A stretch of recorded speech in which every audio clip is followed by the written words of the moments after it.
Hari ini Mahkamah Konstitusi menggelar sidang kelima perselisihan hasil pemilu presiden. Hari ini sidang akan mendengarkan keterangan saksi dari pihak Joko Widodo Maruf Amin.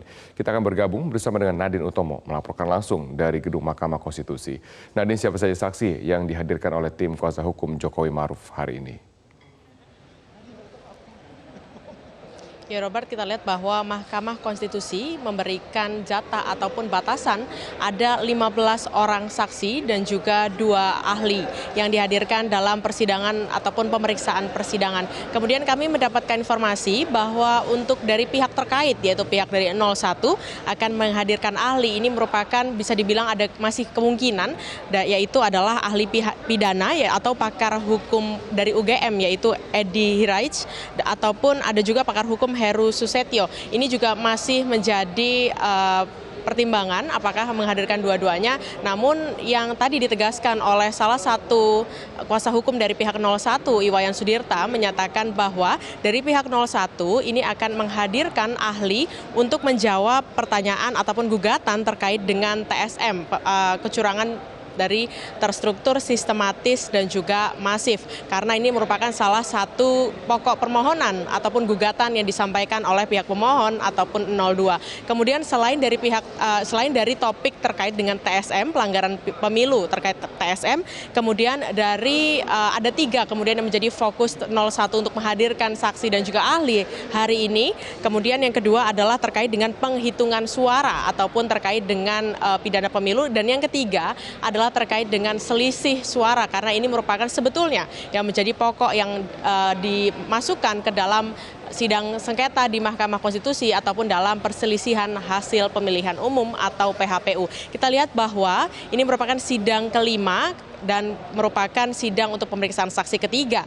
Dari pihak pemohon, pihak 02 sudah menghadirkan saksi maupun ahli, ada 14 orang saksi dan juga 2 orang ahli yang dihadirkan. Kemudian dari pihak termohon yaitu dari pihak KPU RI sudah menghadirkan saksi kemarin, itu adalah saksi ahli 1 orang dan kemudian sebetulnya ada 2 orang, kemudian yang satu dihadirkan di persidangan, yang kedua adalah dengan melalui pernyataan tertulis. Dan kemudian hari ini kami juga mendapatkan informasi bahwa ada saksi fakta yang dihadirkan meskipun jumlahnya tidak banyak atau di bawah 5. Kemudian ada juga saksi ahli. Kita akan lihat sebetulnya siapa dan dari lembaga mana saksi ahli ataupun saksi fakta yang akan dihadirkan di persidangan yang digelar pukul 9 waktu Indonesia bagian Barat. Robert. Kemudian Nadine, bagaimana dengan pengamanan di gedung Mahkamah Konstitusi menjelang sidang?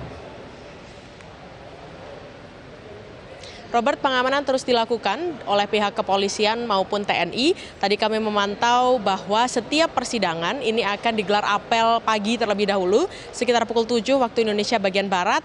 Dan kita bisa melihat bahwa dari pihak Kepolisian Republik Indonesia atau Kapolri, Jenderal Tito Karnavian menyatakan sejak awal persidangan ini dari pihak kepolisian dan TNI adalah personel gabungan dikerahkan 33.000.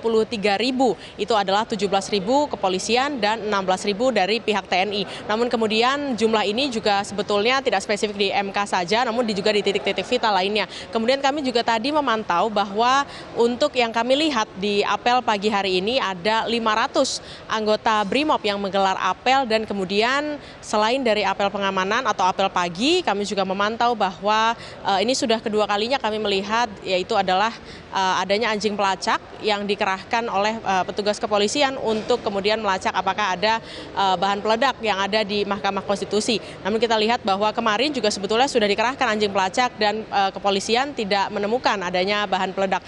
Kita lihat juga bahwa untuk pengamanan di MK ini terus diperketat oleh pihak kepolisian karena setiap orang yang masuk ke gedung Mahkamah Konstitusi ini tidak sembarang pihak, yaitu harus memiliki ID khusus ataupun kemudian dicatat namanya siapa, apakah dari pihak pemohon atau 02, pihak termohon atau KPU RI, dari pihak terkait atau 01 ataupun dari pihak pemberi keterangan atau Badan Pengawas Pemilu RI. Kita juga lihat bahwa ini kemungkinan sidang terakhir sebelum Mahkamah ataupun Hakim Konstitusi akan menggelar rapat pemusyawaratan hakim ataupun RPH. RPH ini nanti akan menentukan ataupun hasil putusannya apa, dan kemudian kita akan lihat pada tanggal 28 Juni pembacaan putusan dari perselisihan hasil pemilu ataupun sidang PHPU.